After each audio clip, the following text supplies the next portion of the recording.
Hello there, I'm Sabrina Zainal and you're watching Nightline, news making the headlines.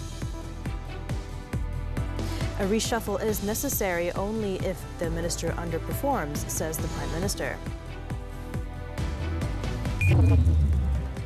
Also, more bodies found after sudden eruption of Mount Marapi.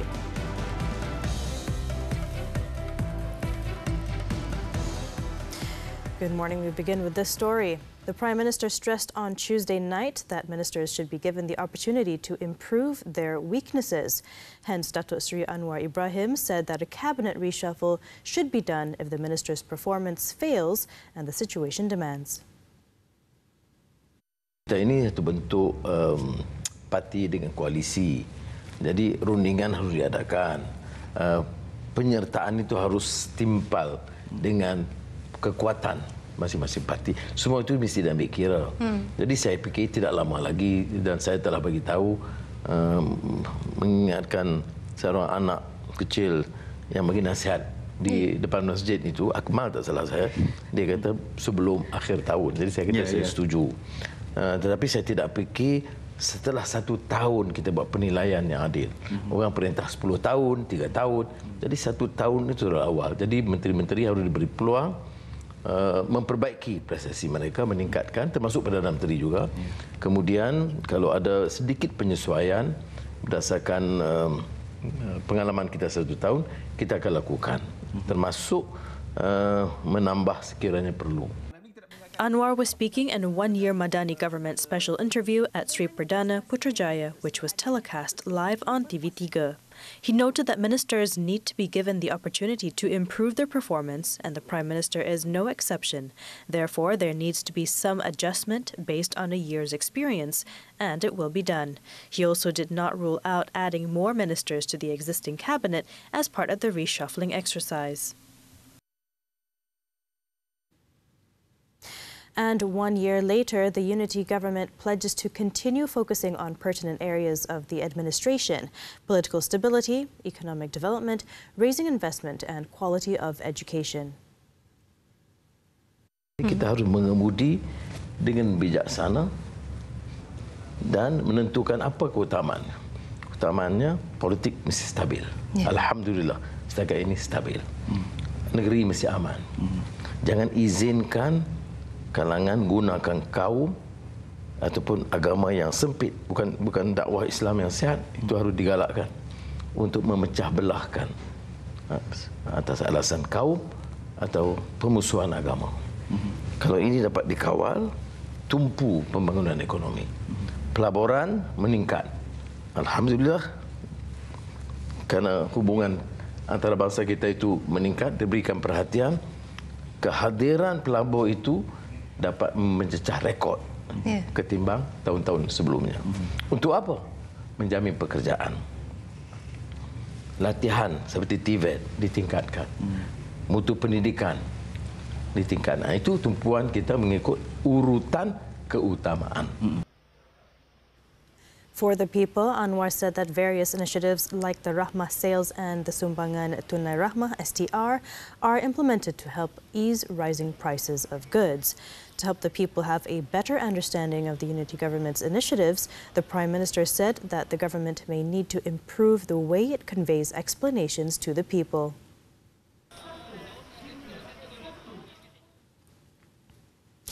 With political stability comes clear policies, and clear policies are giving confidence to foreign investors to invest in Malaysia. The Prime Minister explains. Profil Malaysia alhamdulillah jauh lebih tinggi sekarang, ya. Dan orang kaitkan ini soal tak benar, ini soal politik yang stabil dan pasukan yang bekerja sebagai tim, pasukan yang committed dan membawa mesej yang sama, bahawa politik stabil, dasar madani, dan ini memberi keyakinan kepada pelabur. Yang kedua, selain daripada kestabilan politik, ialah yang disebut satu dasar yang jelas. Maknanya kalau kita tengok Malaysia ini, kita tahu kalau industrinya ke arah mana. Kalau dalam bidang renewable energy, apa dia? Transisi, saya katakan, tenaga juga transformasi digital. Jadi orang nak tahu. Petang tadi saya bincang dengan syarikat komputer umumnya dalam bidang IT dan digital. Dan saya lihat ya, mereka tidak persoal dasar. Dia ada jelas dia datang. Anwar was referring to a courtesy visit he received from the Vice President of Global Policy, Semiconductor Industry Association, SIA, Mary Thornton, and the delegation earlier in the day. SIA has been the voice of the U.S. semiconductor industry for more than 4 decades. Its members represent more than 99% of the U.S. semiconductor industry in terms of revenue. In the meeting, SIA members took the opportunity to inform Anwar about industry planning and recommendations in strengthening Malaysia's attractiveness as a destination for foreign investment. Anwar pointed out that it was important for the government to enact clear and integrated policies and policies to attract and retain investors in Malaysia.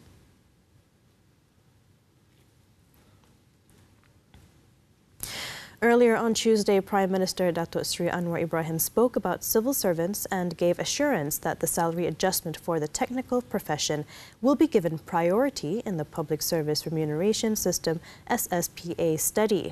Anwar said his presence at the event was to recognize the role of technical professionals in line with the current situation and economic growth.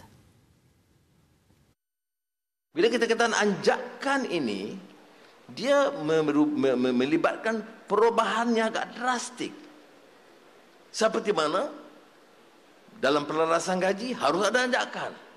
Bukan perubahan sikit-sedikit bagi alam tambahan bagi teknik, tidak. Dia mesti melihat bagaimana keperluan negara masa ini ketimbang keperluan negara 20 tahun dulu dalam pelarasan gaji. He said this when speaking at the National Technical Profession Day 2023 celebration in Putrajaya. Accordingly, Anwar, who is also the Finance Minister, asked the technical profession governing body to submit a reasonable input relating to salary adjustment through the SSPA. Since 2018, the National Technical Profession Day has been celebrated annually on the first Saturday of December as an appreciation and recognition of the services contributed by the technical profession in the national development landscape. Foreigners wishing to enter the country are given the flexibility until December 31st to fill in the Malaysia Digital Arrival Card, MDAC, at the country's checkpoint. Home Minister Datuk Seri Saifuddin Nasution Ismail said that from January 1st next year, foreigners will be required to fill in the digital card 2 or 3 days before arriving in the country. Maklumat dalam Digital Arrival Card memberi kita maklumat penting seumpama keberadaan mereka. Mereka berada di mana, alamatnya di mana dan sebagainya. Ini adalah langkah penting untuk kita mengetahui tentang keberadaan sepanjang mereka berada di sini. Saifuddin said MDAC is one of the 5 main initiatives for the improvement of the Immigration Department's service facilities in line with the implementation of the Visa Liberalization Plan, PLV, which exempts tourists from China and India from December 1st for visas for 30 days. He said foreign tourists to Malaysia do not have to face the rather complicated visa application process by filling out the MDAC. He added that relaxation and MDAC exemptions are given mainly to individuals who are repeat travelers at the country's borders. Bau tu memang bau busuk. Daripada tingkat bawah, kita buka pintu kereta, kita dah boleh bau dah. Bau. Mangsa dipercayai dibunuh di tempat lain sebelum dikerat 15 bahagian. Dia orang pun macam tak percaya kejadian jenayah berlaku di kawasan kejiranan Berewang.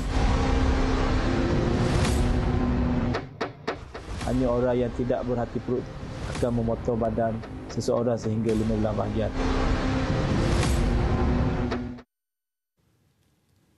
Yang di-Pertuan Agong Al-Sultan Abdullah Riayatuddin Al-Mustafa Billah Shah on Tuesday granted an audience to Vice Prime Minister of Timor-Leste, Francisco Kalbuadi Ley, at Istana Negara. Kalbuadi Ley arrived at the palace at 2:20 p.m. and spent about 30 minutes meeting the king. Also present were Foreign Minister Datuk Sri Zamri Abdul Kadir, Foreign Ministry's Secretary General Datuk Sri Amran Muhammad Zain, and Timor-Leste Ambassador to Malaysia Joanna Veneranda Amaral.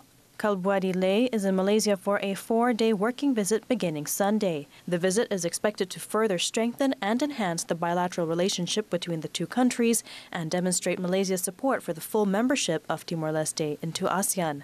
In 2022, the total bilateral trade between Malaysia and Timor-Leste was 384.48 million ringgit, an increase of 93.3% compared to 2021, valued at 194.09 million ringgit.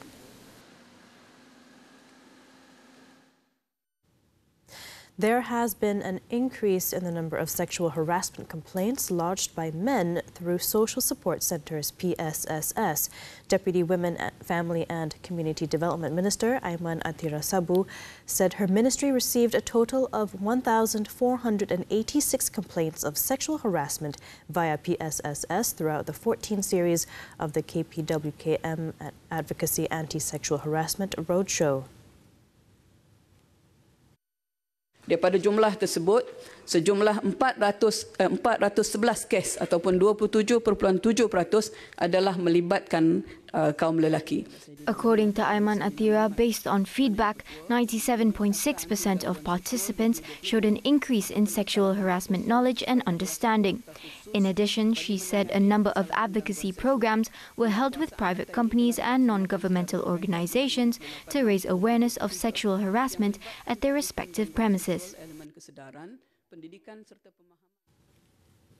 Prime Minister Datuk Sri Anwar Ibrahim has praised deceased former Health Minister Datuk Chua Jui Meng for his strength and character when joining PKR, calling him a man of steel. Describing him as an extremely effective health minister, Anwar, who is also the PKR president, said Chua was a champion for reform and democracy in Malaysia. Saya kenal saudara Datuk Chua Jui Meng sudah mungkin hampir 40 tahun, pertama dalam Barisan Nasional sejak beliau menjadi seorang ahli parlimen dan kemudian pemimpin MCA. Selepas itu beliau bertugas sebagai Menteri Kesihatan dan di antara Menteri Kesihatan yang sangat berkesan dan menyumbang jasa besar kepada negara terutama dalam bidang kesihatan. Dan kemudian dalam zaman liku-liku perjuangan yang sangat sukar bagi kami, beliau bersama memberikan kerjasama dan bantuan sebagai pemimpin keadilan dan tenaga reformis yang penting. Dan masa itu saya tentunya bergaul dengan dia dengan begitu akrab, menggunakan juga kemudahan dia di Johor dan sebagainya. Dan kita kehilangan seorang sahabat dan juga seorang pejuang reformis negara kita. Anwar said this when met at Chua's wake in Kuala Lumpur. Chua, who died on Sunday at the age of 80, was a former Johor PKR chief and PKR Supreme Council member. He helmed the Health Ministry from 1995 to 2004, making him Malaysia's longest-serving health minister. Chua had been in MCA for 35 years before he joined PKR in 2009.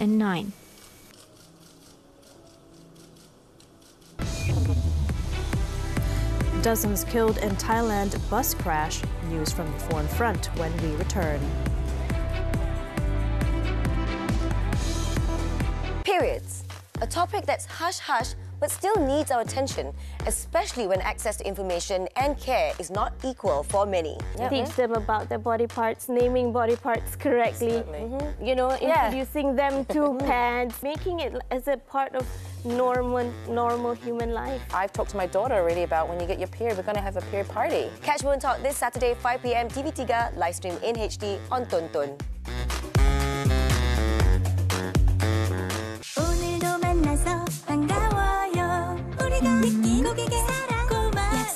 Ni nampak macam sedap je. Nak ni lah. Ini produk terbaru kami, Siu Supering Cheesy Corn. Nak cuba? Cheesy Corn ni ditabur dengan serbuk supering yang menambahkan lagi rasa kejunya. Wah, bolehlah bagi saya cuba satu.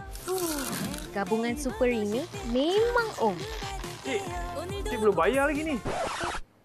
Maaf. Terlupa pula. Dapatkan di Siu sekarang. Thanks for staying with us. The death toll from Indonesia's Marapi volcano eruption jumped to 22 on Tuesday as rescuers found more climbers who had perished near the crater, up from 13 earlier in the day. Officials said that 9 bodies had been recovered by afternoon, while the 12 other injured hikers are undergoing treatment in hospital. About 200 rescuers will resume search operations on Wednesday for one further missing climber. It was reported that 75 hikers were in the area during the eruption, most of whom have been evacuated. The volcano spewed a 3-kilometer ash cloud into the air on Sunday, shrouding surrounding villages in ash.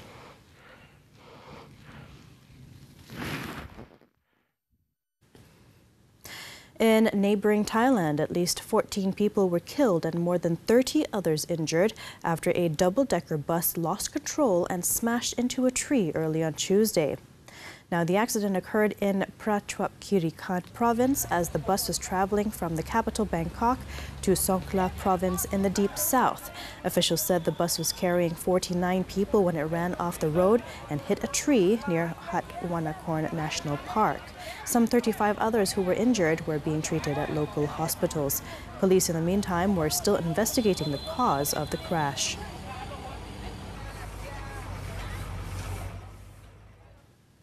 Moving on, at least 9 people have been killed, including a child, on Tuesday after Cyclone Mong blew through southern India, bringing torrential rains and submerging roads.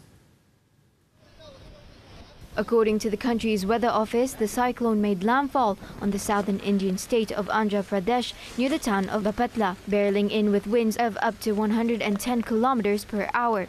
A 4-year-old boy died in the Tirupati district after a wall fell, while 8 people were killed in the neighboring Tamil Nadu state. The rains and winds also snapped power lines and uprooted trees, forcing more than 140 trains and 40 flights to be cancelled. At least 8,000 people have been evacuated as parts of the state are expected to be pelted with more than 8 inches of rain over the next 24 hours.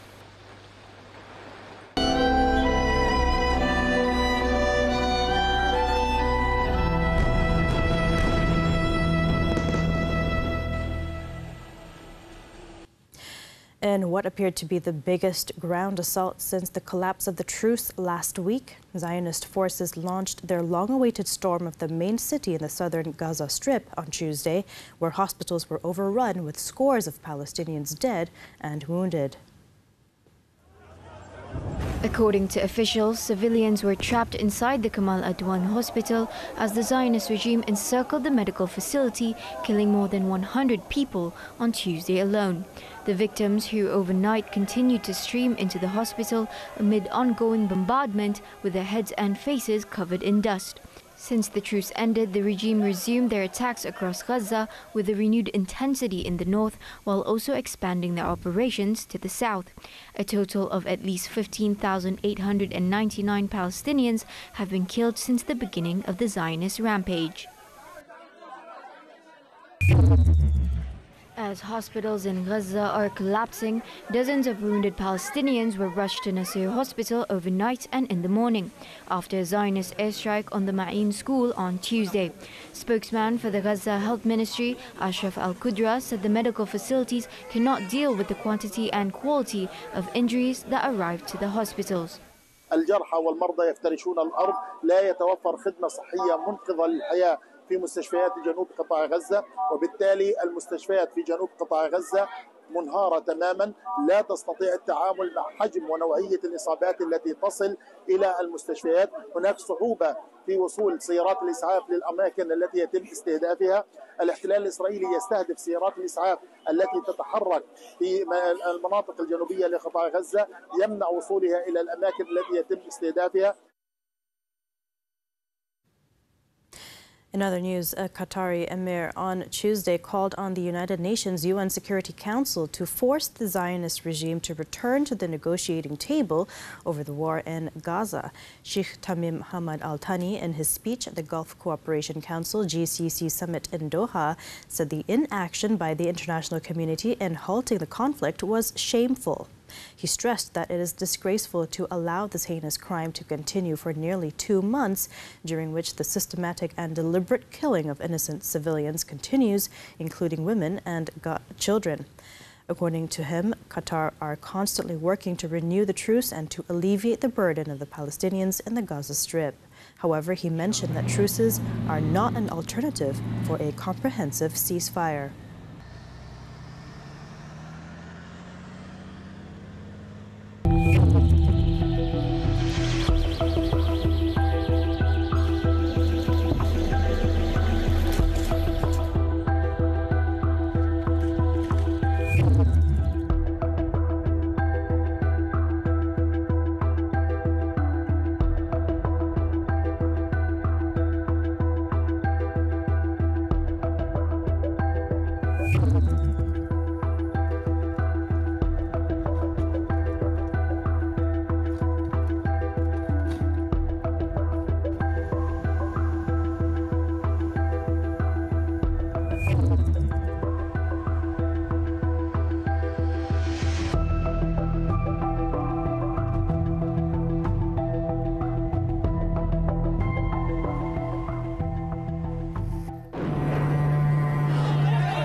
Malaysia outclassed Chile with victory. Sports after this breather.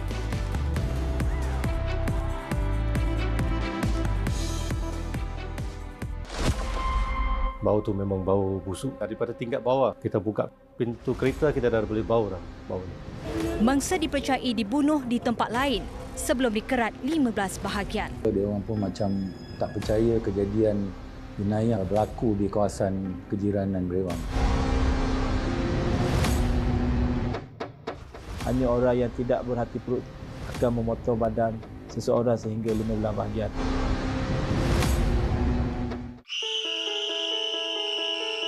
Penderaan, pengabaian, pergolakan rumah tangga dan persekitaran yang tidak sihat. Ini antara faktor utama stres dalam kalangan kanak-kanak yang boleh memberi kesan kepada kesihatan mental mereka. Jika tidak diatasi, masalah ini boleh memberi kesan kepada tumbesaran dan kelakuan anak-anak. Anak stres, perbincangannya dalam Hello Doktor, Ahad 5.30 petang di TV3 dan stream juga melalui Tonton.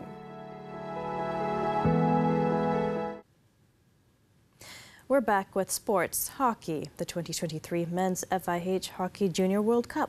Malaysia showcased their hockey prowess as they triumphed over Chile with a spectacular 7-1 victory on Tuesday night in Kuala Lumpur. The scoring frenzy began early in the first quarter when Haris Osman slotted in a goal at the 13th minute, while Muhammad Danish Aiman extended the lead 10 minutes later. Chile fought back in the second quarter and managed to pull one via Wolanski Sebastian. However, Malaysia quickly regained control of the match when Andy Walfian Jeffrinus scored in the 36th minute. Muizuddin's penalty corner goal just 3 minutes later, leaving Chile trailing by 3 goals. The young Tigers continued their dominance after Shamir Rizmi Shamsul added the 5th goal, followed by Shami Irfan Suhaimi's penalty corner goals. With this win, Malaysia leads Group A with 3 points, followed by second place Argentina, which earlier defeated Australia 1-0.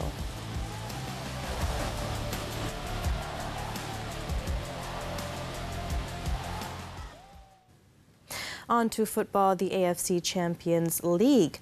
4-time winners Al Hilal ended their group campaign unbeaten after a 2-1 home victory against Iran's Nasaji Mazandaran at the Prince Faisal bin Fahd Stadium.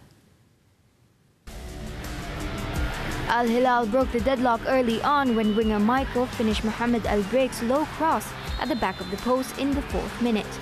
Despite dominating the game, the 4-time champions could not further solidify their lead until Salim Al-Dawsari's volley found the back of the net in the 54th minute. However, Nasaji fought back and bagged their only goal in the 77th minute with a fantastic volley from Mahmoud Raid Rahmati. The victory took Al Hilal's tally in Group D to 16 points, while Nasaji finished in third place with 6 points.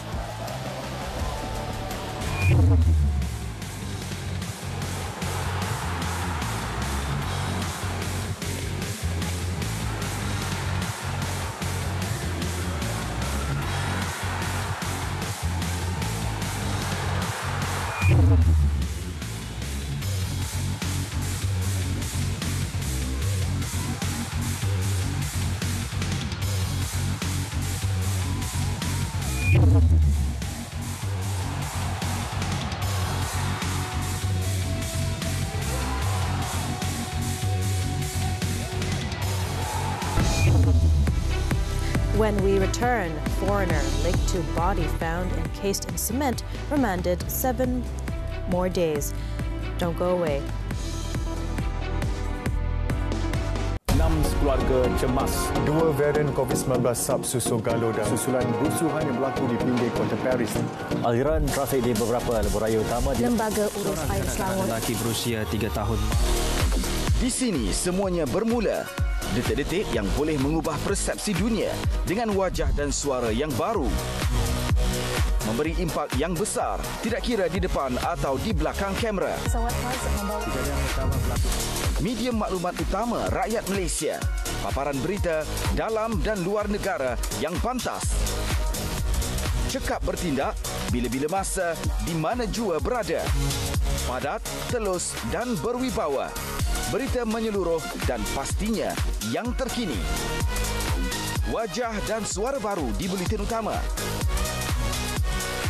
Pilihan nombor 1 rakyat Malaysia.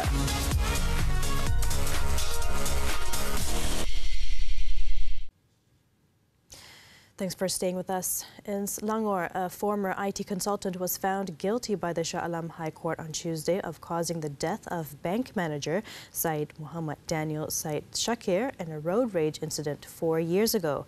45-year-old Yu Wei Liang was charged under the Penal Code with culpable homicide not amounting to murder. Judge Julia Ibrahim said the prosecution had proved its case against Yu beyond reasonable doubt. The court will hear mitigation from both prosecution and defense and deliver the sentence on Thursday, after the judge allowed the latter's application for proper research on the sentence provided under the Penal Code. The accused failed to prove that there was a threat of bodily injury towards him and his wife from the deceased. The judge noted that while Yu had the right to protect his car from being damaged by the deceased, this right did not extend to causing death. On August 22, 2019, Yu was brought to court on charges of killing 29-year-old Syed Muhammad Daniel on the North-South Expressway between 1 p.m. and 2 p.m. on August 10th of the same year. In the meantime, a foreign man has been placed under a 7-day remand on Tuesday to facilitate investigations into the discovery of a woman's body found cemented in the water tank of a house in Klang, Selangor. He was brought to the Magistrates Court at 9:47 a.m, where Magistrate Amirul Ashraf Abdul Rashid issued the 7-day remand order effective from Tuesday for the 53-year-old suspect. The shocking incident unfolded in Kampung Pendama Phase 1 Pandamaran around 9:30 p.m. on Sunday. Police initiated an investigation following a homeowner's report about the discovery of the woman's body in a water tank of a rented house's bathroom. One man is currently in police custody, and authorities are actively pursuing 2 other suspects to aid in the ongoing investigation. The individuals identified as tenants of the house, namely Ranjit Singh and Mandeep Singh, were believed to be involved in the case.